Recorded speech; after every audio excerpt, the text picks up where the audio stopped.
Supreme court ಹೇಳಿದ್ದೇನು?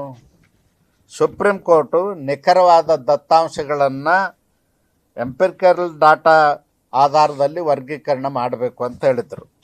ಮತ್ತು inter backwardness ಅಂತರ್ ಹಿಂದುಳುವಿಕೆಯನ್ನು ಕೂಡ ಪರಿಗಣಿಸಿ ಮಾಡಬೇಕಂತ ಹೇಳಿದರು.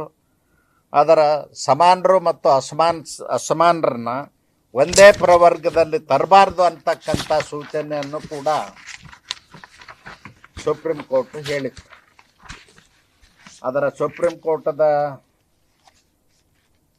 ಆದೇಶವನ್ನು ಪಾಲಿಸಲಿಲ್ಲ. ನಾಗಮೋಹನ್ ದಾಸ್ ಅವರ ವರದಿಯನ್ನು ಕೂಡ ಕನ್ಸಿಡರ್ ಮಾಡಲಿಲ್ಲ.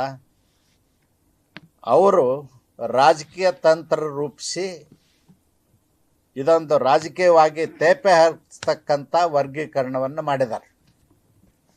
ಅದನ್ನು ಇವತ್ತು ಇಡೀ ರಾಜ್ಯದಲ್ಲಿ ಯಾವ SC ಜನಾಂಗದವರು ಕೂಡ ಒಪ್ಪಲಿಕ್ಕೆ ತಯಾರಿಲ್ಲ. ಇದೊಂದು ಸಾಮಾಜಿಕ ನ್ಯಾಯದ ಆಶಯವನ್ನು ಮೂಲಗುಂಪು ಮಾಡಿ ರಾಜಕೀಯ ಇಚ್ಛಾಶಕ್ತಿ ಮತ್ತು ರಾಜಕೀಯ ಲಾಭಕ್ಕಾಗಿ ವರ್ಗೀಕರಣವನ್ನು ಮಾಡಿದ್ದಾರೆ.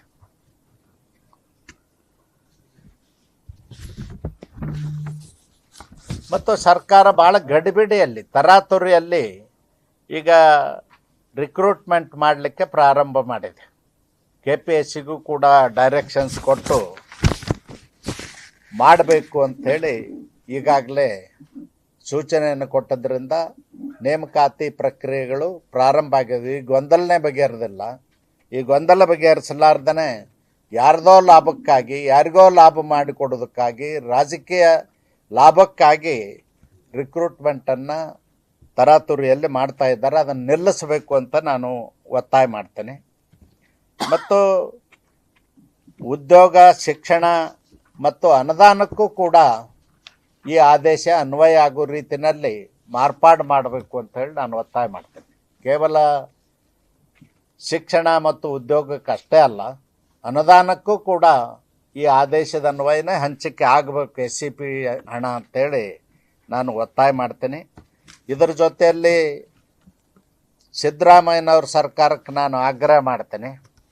ಸರ್ವ ಪಕ್ಷಗಳ ಜನಪ್ರತಿನಿಧಿಗಳ ಸಭೆಯನ್ನು ಕರೆದು, ಎಲ್ಲ ಪಕ್ಷಗಳ ಚುನಾಯಿತ ಪ್ರತಿನಿಧಿಗಳ ಒಂದು ಸಭೆ ಕರೆದು ಮತ್ತು ಅದರ ಬಗ್ಗೆ ಜ್ಞಾನ ಇರ್ತಕ್ಕಂಥವ್ರು ಅಷ್ಟೇ ಅಲ್ಲದೆ ಹಿಂದೆ ಈ ಇಲಾಖೆಗಳಲ್ಲಿ ಕೆಲಸ ಮಾಡಿದಂಥವ್ರು ಅಂಥವ್ರನ್ನೂ ಕೂಡ ಕರೆದು ಒಂದು ವಿಶೇಷ ಸಭೆ ಮಾಡಿ ತೀರ್ಮಾನ ಕೈಗೊಂಡ್ರೆ ಸರ್ವಸಮ್ಮತ ಆಗ್ತದೆ. ಎಲ್ಲರ ಒಪ್ಪಿಗೆಯನ್ನು ಕೂಡ ಪಡಿಬಹುದು ಅಂತೇಳಿ ನಾನು ಅವ್ರಿಗೆ ಸಲಹೆಯನ್ನು ಮಾಡಲಿಕ್ಕೆ ಬಯಸ್ತೇನೆ.